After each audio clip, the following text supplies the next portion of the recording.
సోమిరెడ్డిని సర్వేపల్లి ప్రజలు పారేదాకా తరిమికొట్టినా ఆయనకు మాత్రం బుద్ధి రావటం లేదని వైఎస్సార్ కాంగ్రెస్ పార్టీ జిల్లా అధికార ప్రతినిధి మందల వెంకటశేషయ్య తీవ్ర స్థాయిలో ధ్వజమెత్తారు. నెల్లూరు నగరంలోని వైఎస్సార్ కాంగ్రెస్ పార్టీ జిల్లా కార్యాలయంలో సోమవారం సాయంత్రం ఏర్పాటు చేసిన విలేకరుల సమావేశంలో సోమిరెడ్డిపై తీవ్ర స్థాయిలో విమర్శలు చేశారు. వాస్తవాన్ని వెలుగు తీస్తే నీ భాగోతం నువ్వొక 2 లక్షల క్యూబిక్ మీటర్లో ఈ మట్టి దోపిడీలో నీ పాత్ర ఎంత అనేది కూడా పోలీసులు నిర్ధారిస్తారు. పోలీసులు నిర్ధారించిన తర్వాత చర్యలు తీసుకోవడం ఖచ్చితంగా జరుగుతుంది. కాబట్టి నువ్వు సోమిరెడ్డి చంద్రమోహన్ రెడ్డి మా నాయకుడి గురించి, మా నాయకుడు కాకాని గోవర్ధన్ రెడ్డికి వ్యవసాయం గురించి, నీటి లెక్కల గురించి నువ్వు చెప్తే వినే స్థితిలో లేరు సోమిరెడ్డి చంద్రమోహన్ రెడ్డి. నువ్వు గుర్తుపెట్టుకో, గుర్తుంచుకో.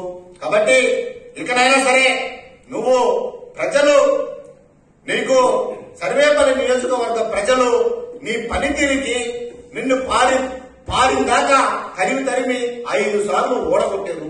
ఇక పారడానికి నీకు శక్తి కూడా లేదు. ఎందుకంటే నువ్వు శక్తిహీనుడు అయిపోయి ఉన్నావు. నిన్ను పారిందాకా నిన్ను సర్వేపల్లి ప్రజలు తరిమి కొట్టినా నీకు సిగ్గు శరం లేకుండా పోయింది.